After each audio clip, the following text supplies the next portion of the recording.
You can support me by following my channel. Aston Martin Valhalla update, now pushing 1000 horsepower, plus even more downforce. The new hypercar continues to develop more outrageous performance. Approximately 3.5 years have passed since British automaker Aston Martin revealed its AMRB003 concept during the 2019 Geneva Motor Show. Last summer we learned the initial details of the carbon-fiber-bodied production version, subsequently dubbed Valhalla and originally slated to begin arriving in customers' garages in the second half of 2023. The company has now pushed that timeline into the second half of 2024 as it continues to finalize the mid-engine monster. In an exclusive chat with MotorTrend, product development director Carlo Della Casa revealed other updates to the car, which the company expects will deliver track-blitzing performance and daily drivability. Power, and other changes. When we last checked in on the 2024 Aston Martin Valhalla, Aston said its Mercedes-AMG sourced 4.0-liter twin-turbo flat-plane crank V8 produced 740 horsepower. Combined with a 400-volt hybrid system featuring an electric motor on both axles, total combined peak output was an expected 937 horsepower and 738 pounds-to-foot of torque. Impressive figures, certainly, but at least one of them just became better. The ICE V8 recently registered 812 horsepower during a dyno run, Della Casa said. Combined with the electric motors, the powertrain now peaks at 1012 horsepower. There is no updated torque figure at this time. Equally noteworthy, the company is investigating chassis revisions to perhaps accommodate dual front motors. Such an architecture would provide torque vectoring on the front axle, matching the same on the rear and improving handling. However, this tasty change remains undecided as development continues. The gearbox is a bespoke 8-speed unit from well-known supercar supplier Graziano, and it will hold the distinction of being the first dual-clutch transmission installed in a production Aston Martin. Its software is being tuned in-house by Aston to, as Della Casa described, deliver the best driving experience when it comes to the experience and connection between the hybrid system, transmission, and engine. Inside the cockpit, the Valhalla will not feature a movable pedal box, as seen originally, with a fixed box taking its place. To compensate, the unmovable driver's seat installed in show stand versions of the car will be made to slide. Aston said this more conventional design is better suited to a production car and a wider range of driver sizes. Weighing in. Along with the 2024 Aston Martin Valhalla's increased power output, recent revisions to the car's carbon fiber monocoque will further improve its weight-to-power ratio.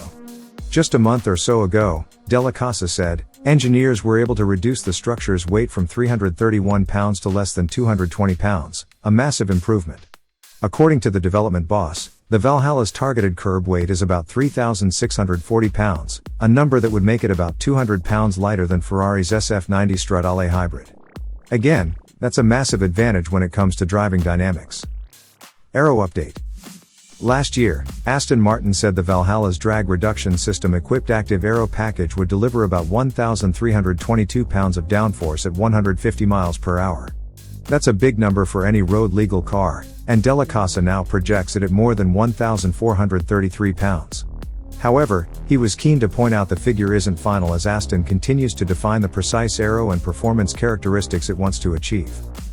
It's a number we are investigating. Could be more, could be less depending on the last bits of design we are doing, particularly for the front, he said. All about the driving experience. On paper, the above bona fides make the Valhalla driving experience a no-S, Sherlock proposition in the context of outright performance, but Della Casa wanted to make it clear Aston Martin doesn't intend for it to be a driver-punishing race car that just so happens to qualify for a license plate. Despite the extreme powertrain output, big aero, a reclined and legs flat, Formula One style driving position, minimalist interior, and pushrod front suspension with dampers mounted transversely inboard the chassis, the rear is a multi-link setup, with two designs undergoing testing. Della Casa said the Valhalla represents a new area in the market. There are supersport cars or hypercars. We are pitching a new segment that is both, a middle way, and not as a compromise, Della Casa said. You can drive very comfortably but can immediately turn the car into a race car by lowering the adaptive suspension, and having lots of downforce. It's a supercar with hypercar levels of performance. Drivers must really be engaged, even at low speed.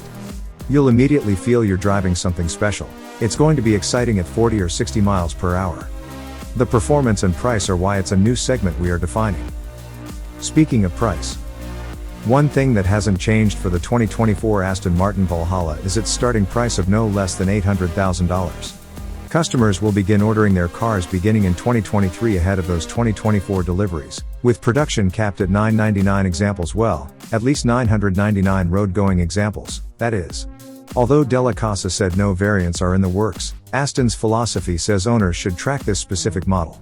Additionally, the Valhalla is meant to let our normal customers close the gap to a pro, more than the focus being to set the best time by a pro driver. Our customers, gentlemen drivers, they need to close that gap, and we think we are going to design a car that does that and lets them get very close to a pro driver. That sounds to us a lot like sports car racing.